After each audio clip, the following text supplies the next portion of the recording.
In this video, I'm going to show you the best exercises to strengthen your back and hips for no more pain. Stay tuned. Hey everyone, Dr. Rowe coming to you from SpineCare in St. Joseph, Michigan. When it comes to lower back and hip pain, a major cause is due to a blend of weakness and tightness that builds in the muscles that support this area. This includes the glutes or buttocks and the hip flexors. To fix this, I'm going to show exercises that are going to help lengthen and strengthen these main muscles for both quick and long-lasting relief. Just a quick note, each one of these exercises works differently. They're going to target different muscles. To get the best results, go through them all and use what gives you the most relief. With that being said, let's get started. This is called the 3D dead bug. It's a really good strengthening exercise that can also help improve hip mobility. Let's start lying flat on our back in bed or on a floor. Have your legs roughly hip width apart, knees bent at 90 degrees, knees straight up towards the ceiling. Take your hands, put them off to your side for support. What you're going to do first is slowly straighten one leg and lower it towards the floor.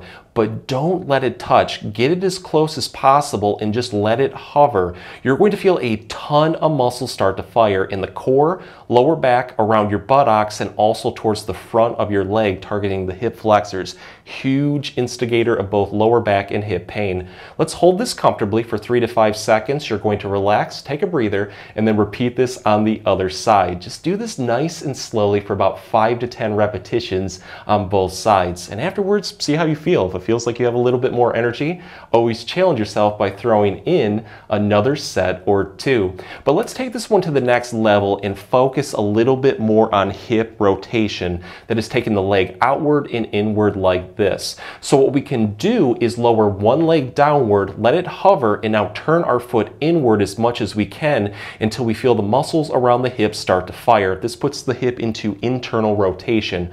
From there, we're going to sweep the leg inward as much as we can until we feel a deep activation of those muscles.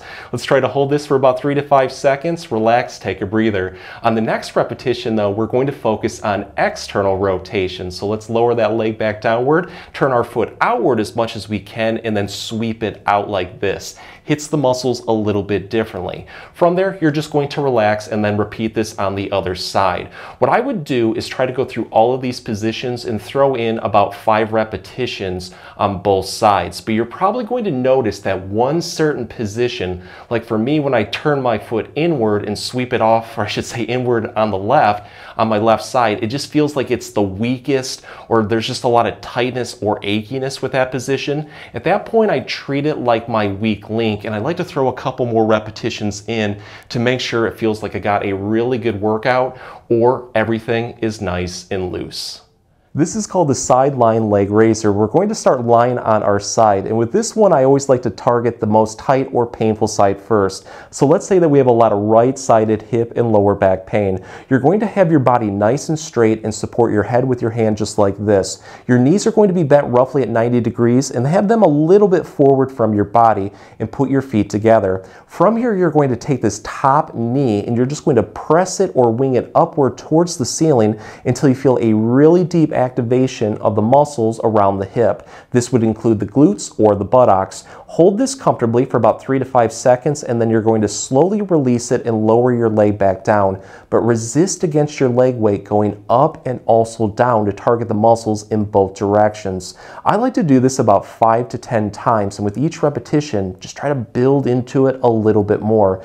Afterwards, see how you feel. If it feels like you have a little bit more energy, always challenge yourself by throwing in another set or two. And then from there, you're going to switch sides and repeat to help keep everything in balance. But let's take this one to the next level and focus a little bit more on hip rotation. So what you can do is straighten your knees like this so your body is in a nice straight line. From here, we're going to take this top leg and just lift it upward towards the ceiling as much as we can. This one's going to be a lot more challenging. You're going to feel a deep activation into the glutes. Let's try to hold this for about 3 to 5 seconds and then lower it back down.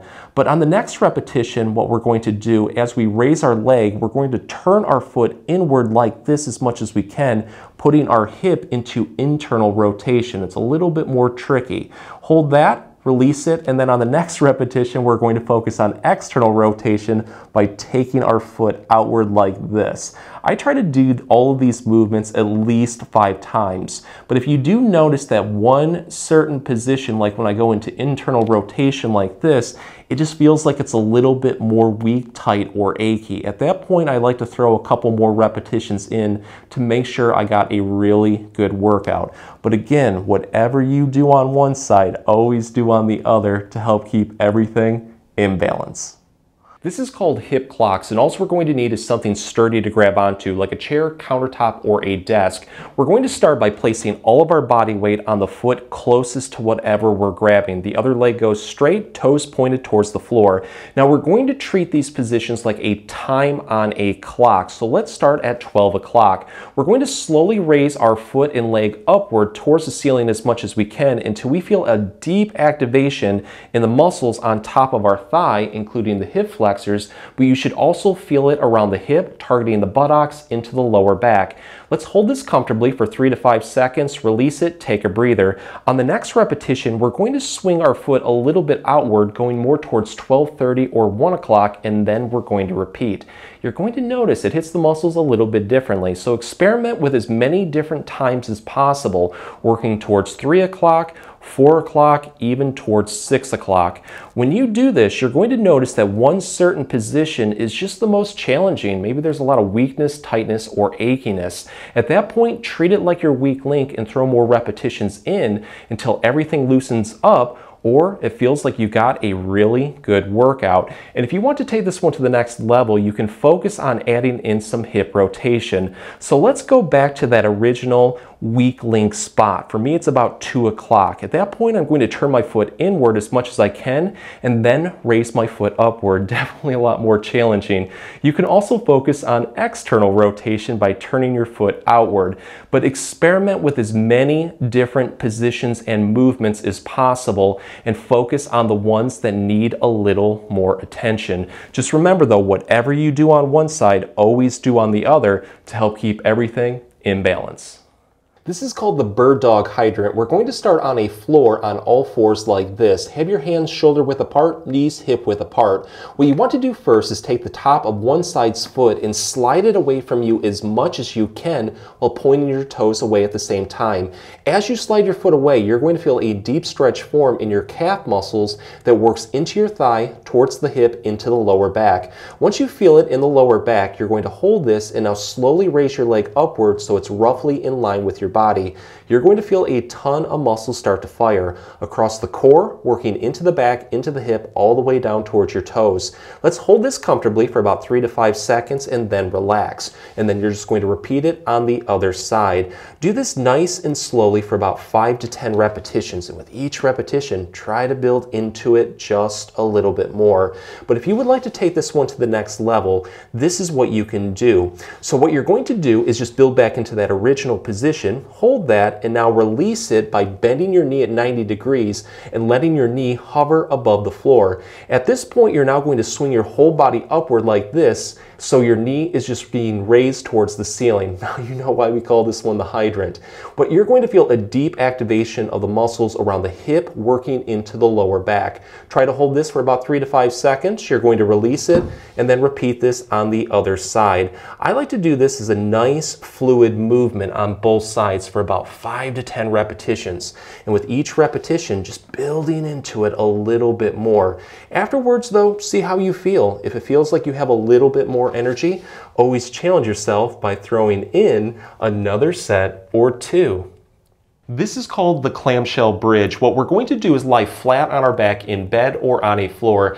The first thing that I like to do is just get everything warmed up in the hips and the lower back. So let's take our feet, put them together, and just gently press our heels downward into the floor until we feel a really good activation of the muscles around the hips. This would include the glutes or the buttocks. We're going to hold this and now take our knees and press them down towards the floor as much as we can until we feel a really deep activation of the muscles on the inner part of our thighs, working into the groin, into the hips. Once we feel it in the hips, we're going to hold this for a second or 2 and then slowly bring our legs together. You're just going to hold that briefly and then press down again like this, kind of like a butterfly flapping its wings. Try to do this about 15 to 20 times, and with each repetition, try to build into it just a little bit more. At this point, you should have a lot more blood flow and circulation coming into the hips and the lower back, so we should be ready to now build into our clamshell bridge.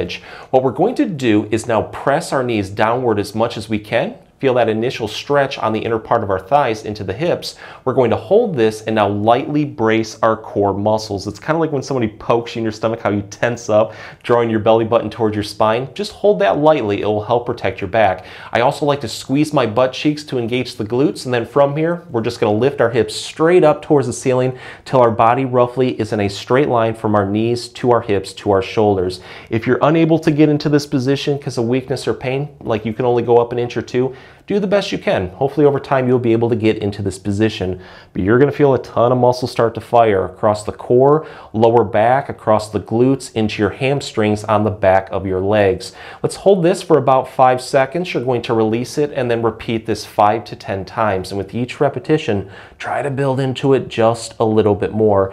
Afterwards, see how you feel. If it feels like you have a little bit more energy, always challenge yourself by throwing in another set or two. If the exercises help, please support the channel by giving this video a like and maybe subscribing too. If you have any comments or questions, please leave them below. I'll get back to you as soon as I can. Thanks for watching.